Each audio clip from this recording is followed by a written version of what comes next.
রাধে রাধে বন্ধুরা, আমি মিয়া, তোমার হচ্ছে মিমি অফিসিয়াল। আশা করি সবাই ভালো আছো, আমিও বেশ ভালো আছি। আজকে দিনটা হচ্ছে রথযাত্রার দিন, তাই রথটাকে সাজিয়ে ঠাকুরটাকে ভালো করে পুজো দিয়ে দিয়েছিলাম। তারপর আর কি আমি রেডি হয়েছি, কেন আজকে আমাদের দোকানেও পুজো আছে।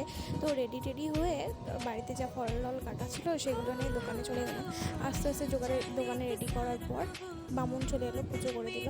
তারপর আর কি প্রসাদগুলো বিতরণ করার পর যেটুকু ছিল সেটুকু নিয়ে বাড়ি চলে এলাম। রাস্তায় আখের রস দেখে ভাই খাবো বললো, তাই আমি আর ভাই মতো দুটো আখের রস নিয়ে নিলাম। তারপরে খেয়ে দিয়ে বাড়ি চলে গেছিলাম। আর এটা হচ্ছে বিকালবেলায় আমাদেরকে রথ বেরোয়, তো তার জন্য চলে গেছিলাম দেখতে। এটা হচ্ছে ফার্স্ট রথটা, আর এটা হচ্ছে দ্বিতীয় রথটা।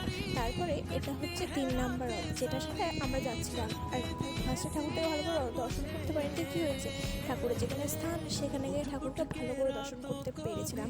আর এই ফুলটাই 3 নাম্বার রথটাতেই ছিল। আর ফুল আমার খুব প্রিয় জিনিস, তাই আমি নিয়ে নিয়েছিলাম। আজকে মিনি ব্লগটা এতটাই ভালো লাগবে, সাবস্ক্রাইব করো, বাই।